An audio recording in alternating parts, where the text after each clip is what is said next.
Okay, looks like we're doing 2 tonight because Church has more ideas that he wants to speak on because I watched many movies and a lot of them piss me off. So I watched a movie called Passenger. Rob says he's never heard about it. Here's Passenger movie. Here's what it's about. So, the hook is really cool. In the trailer, it's super dope. The trailer is just this Asian dude and this black dude who you come to find out they're gay, but you don't actually know that they're gay, and he only calls him his boyfriend like one time. Oh, they're gay together? Yeah, they're boyfriend and boyfriend. But it's really cool. They don't actually show. I thought that it wasn't like a porn movie. I just wanted to mention. That there was gay people in the movie. So you start off and they're going through the woods, and it's this really cool scene of like people just driving late at night, and one dude is sleeping. So the other guy is like kind of lonely, and he screams and he wakes the other guy up. So he goes, and the guy's like, bro, what the fuck, bro? Why would you do that shit, bro? I was sleeping, fam. And he starts sipping his drink. And then the other guy gets mad at him because he sees him sipping his drink, and he hears like, and he's like, bro, you know you have the bladder of like a butterfly, man. You know you're gonna make a stop for a piss break. I don't feel like stopping. And the guy's like, no, I got the bladder of a camel, bro. You know what I'm talking about? And they argue about this for like a kind of an annoyingly long time. They argue about the piss thing. And then it turns over, and then they're just driving. It's all silent, which means that the guy, the Asian dude that woke up the black guy, isn't talking anyway. So why would you wake him? I don't know, stupid. I like this part too, which is weird because I'm shit talking it. So then you cut the black guy just looking at the other guy like, and he's angry. I'm not kidding. This is the face he makes. He goes, and the Asian guy goes, bro, I knew it. I'm sorry, I have to pee. I have to piss, bro. Because obviously the guy has to piss. So like, but why are you mad at him? Like because he called you out because you knew? I don't know. Then you find out that, well, you don't find out. Then the other guy goes to pee in the woods. And it's this really cool part. You hear nothing. You hear some rustling in the trees. And it's like, okay, obviously that's like the weird demon monster or whatever. Because that's the beginning of the horror movie. And usually in the beginning of a horror movie, the first people die to set up like the stakes. And like, there's a creepy monster. He comes back to the car. And all the doors are open. It's not just the driver is missing. Every single door is open, the car is off, and the lights are blinking and on, and everything's fucked up. And he it's this really slow shot where the camera is in the middle of the car, and you see as he walks around the car and he shuts every door, he closes the trunk, and you think someone's gonna be behind him, nothing's there, and then he just keeps walking around, and then you see back in the woods, you kind of see like the old dude that becomes the weird demon in the middle, but it's like really, really hard to see him. So he comes around, and he sits in the thing, he turns the car off, and he's like, Brian? And all of a sudden, the motherfucker comes flying out of the woods and slams into the windshield, and just fucking, like, all bloodied up and all whatever, and the guy's like, oh, fuck, and it's genuinely scary. And he's like, what the fuck? And all his buddy says is, help me. And then he gets dragged away, like, out of the fucking way, and the guy's like, holy shit. He turns the car, and he just speeds the fuck off. And as he's speeding off, he keeps looking at the side of the road, he keeps looking, and then he sees, as he looks to the side, when he keeps passing these turns, he sees this old dude in a tux, and he's just looking there, he's like, whatever. And then as it turns one last time, he goes to turn over, and the camera follows his turn, the guy's in the passenger seat. So, that part of the movie is so fucking good. It lasts like 5 minutes. So after this, we meet our main characters. I don't remember their names. Black woman, Mexican dude. You're black, I can say that. So they are moving out of New York City. They're stopping living in New York City, and they're living in a van. Okay. They're going to become van dwellers. I'm not kidding. They literally live in a van. That's the plot of this movie. And the reason this plot of this movie is because the guy, he attacks people on the road. So what's the best way to write a horror movie? People be attacked on the road. You fucking make them live on the road. Easy, all right? It's kind of a good idea. I like it. I was in for it until they started to do it. So I'm just gonna skip past all the theatrics because nothing fucking happens. It's something really cool that does happen. So they're driving down the road one night after they're living in the van, and they're like a cute couple, blah blah, it's whatever. The guy's very charming, and he puts this necklace up on the thing, a Saint Christopher necklace. Apparently, Saint Christopher is like, he's like, he blesses you when you drive or something. I don't remember, but he says something about how Saint Christopher blesses the drive and keeps you safe on the road. This becomes very important later on. Super important. It's so stupid. so they started to drive, and then as they're driving late one night, and the one guy's getting tired, the guy fell asleep because he passed out because he was driving all night. She's like, oh babe, I'll take it. We got it. He's like, no, I'm the man. I'll drive the van. And then it cuts to him passed out in the passenger seat while she's driving.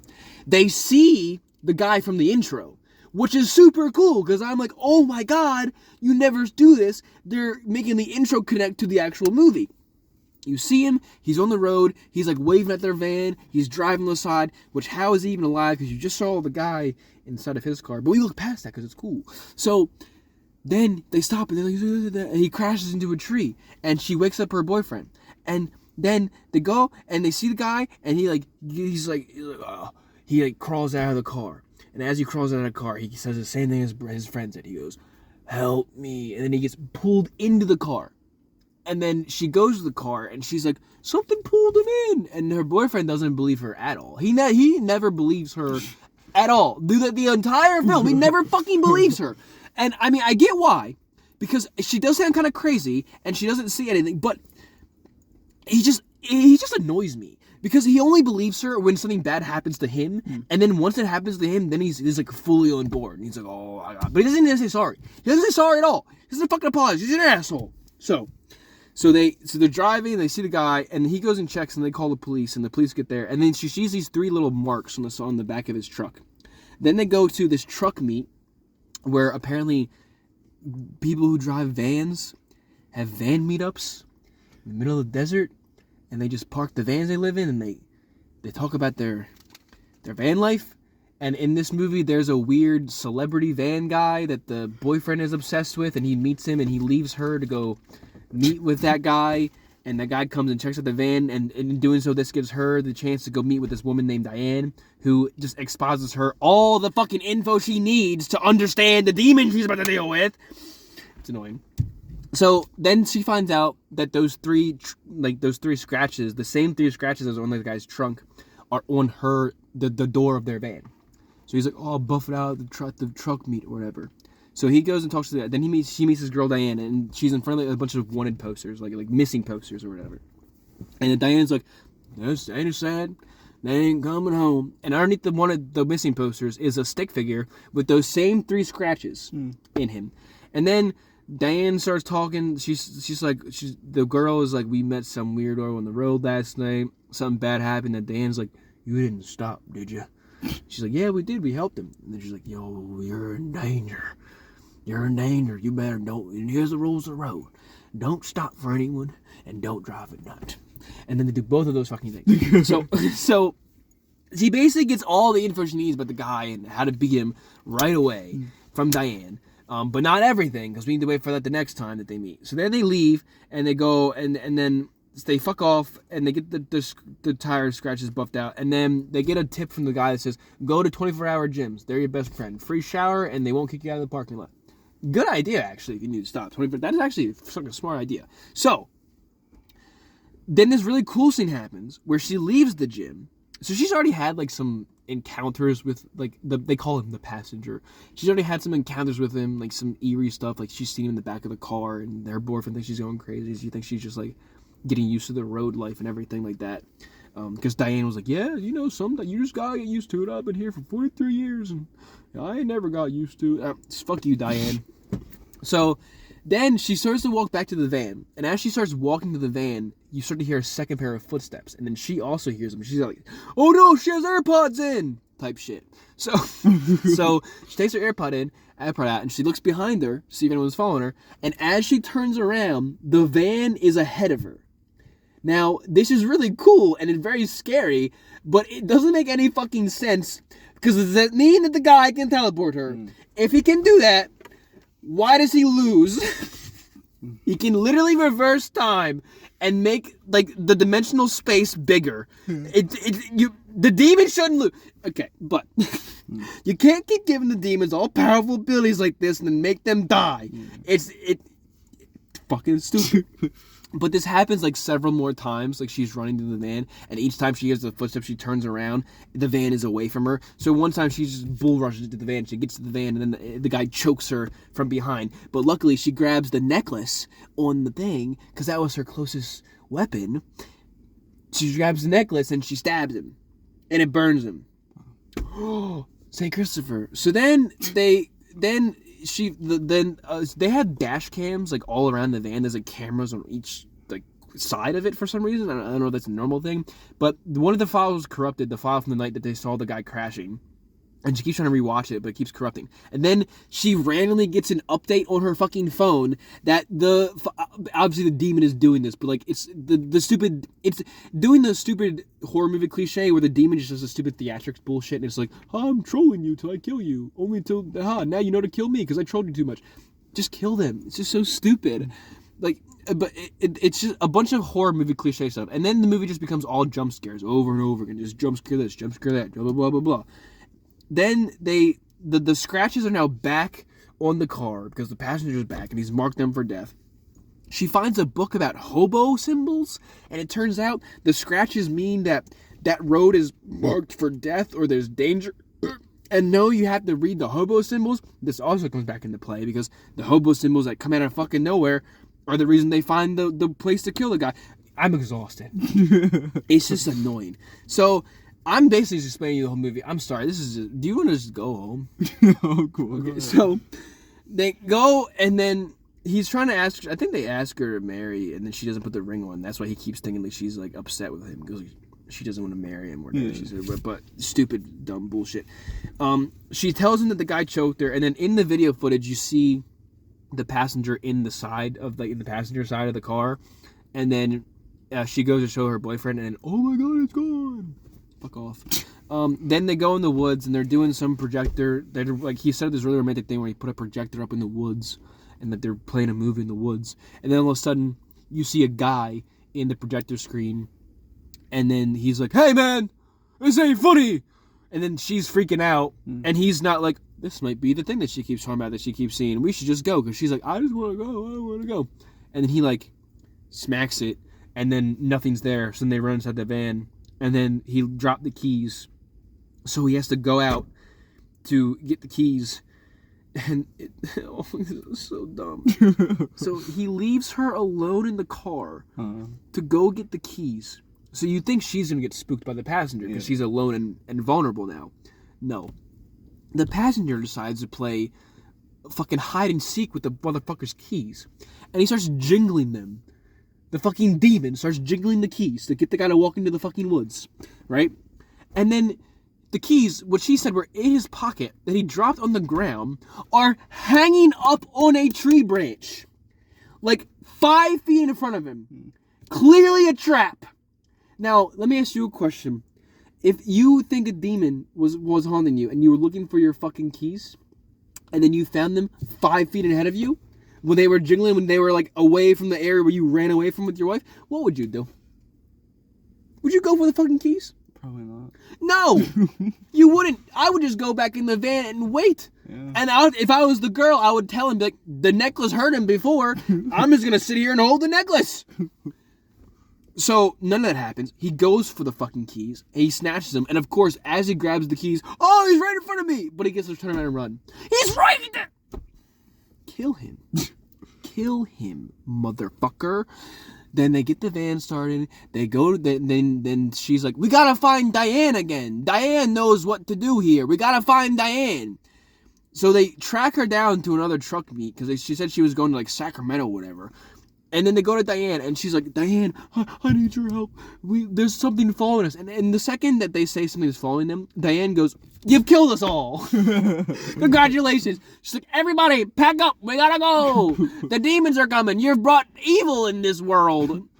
And they're like, just tell us how to beat it. You can't beat it. There's no way you can beat it. He's just the passenger. You shouldn't have stopped. You should have did everything. Well, you told us too late. I already stopped, so how are we supposed to do it? And Diane's like, she goes to leave, and then she looks back. She's like, oh, humbug. Well, there was one guy. One trucker knew how to beat him before. He went to the St. Christopher Church in the middle of the desert, but no one knows where it is, and you need to know the signs to get there. So you'll never find it. So good luck. Bye-bye. And then they're like, oh, fuck. We need to go to the church, but we have no idea how to get there. How are we going to do it? By the way, when she said, you know, the signs, I instantly was like, oh, it's the hobo language. Oh, yeah. How the fuck did the woman who read the hobo book not know that? I don't know. So they somehow convinced Diane to take them there, because Diane's going to know the way, even though it's in the middle of the desert. Oh, also, by the way, before this, in order to get to Diane, they did this thing where they like put a bunch of like St. Christopher necklaces like on the roof of the van, like littering it because it would keep the guy out. But they bought them from like a gas station, and then all of a sudden the passenger just rips them all out of the van. So how was he able to do that? That's like saying Superman just ate kryptonite.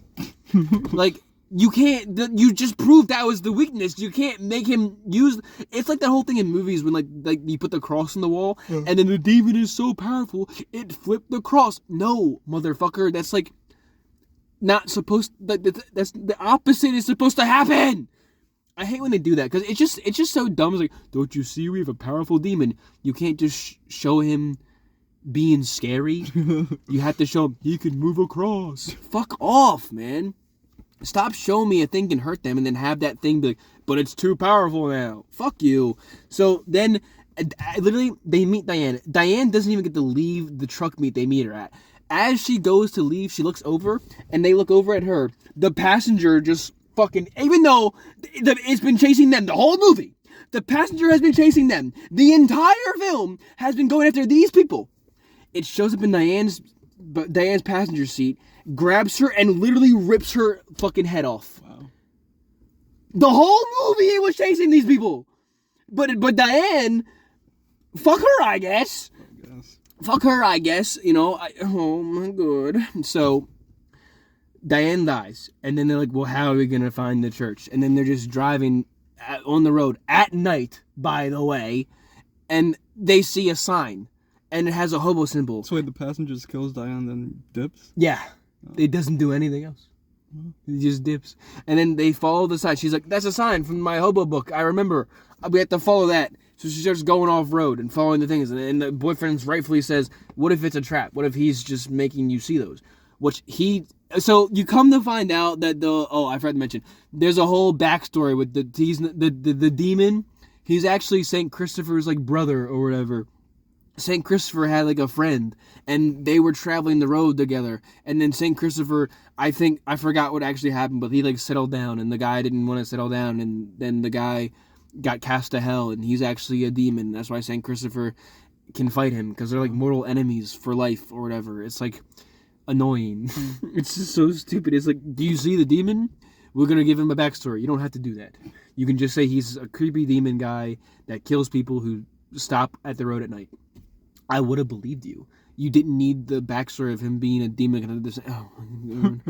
But then they go to the church, and all of a sudden she sees the church, and the demon is they're in front of the church. There are a bunch of dead bodies and body bags laying on the ground, and the guy's like, he's just trying to trick us. And they drive, and you hear a bunch of bones crunching underneath them. It's like, and then the bodies are gone because it was a trick. And they go to the church, and when they get to the church, oh no, the boyfriend sacrifices himself somehow. I don't really get it. Like, they're running to the church, and apparently the church is supposed to weaken his power so that they can kill him. So then she gets there, and then he looks behind him, and he just goes, kill this thing, baby. And then it gets like, woo! And then she's in the car, and then the passenger he stands in front of the car, so she just hits him with the car, and she slams him into a statue of St. Christopher, and then she backs up, and she does it again, and she backs up, and she does it again. She does so much that the statue falls over, and a little spear thing that he has is sticking out, and it falls forward, and then she's like, oh my god, I have an idea. So she backs up again, and she slams him into the spear, and he burns to death. And then because he's dying and he burns to death, his demon and his mortal enemy stabbed him, I guess, even though it's a statue, he bursts into flames. And when he bursts into flames, it sets the whole church on fire. So if he comes back, fuck if you need to kill him again. And then out of the fire and the flames, the boyfriend just shows up out of fucking nowhere, and he's like, I'm alive. And then the cops show up, because in the beginning of the movie, she had like this GPS thing that's never mentioned again. And then he's like, I guess it did come in handy. And it's just so fucking annoying, and it's so stupid. And I'm just like, I literally wanted to leave. It was a miserable experience. I was by myself when I watched this. I was having no fun whatsoever, and it was a miserating, horrible, dehumanizing experience. And it sounds exhausting. I wanted to watch a horror movie that, when I was driving home, would make me afraid.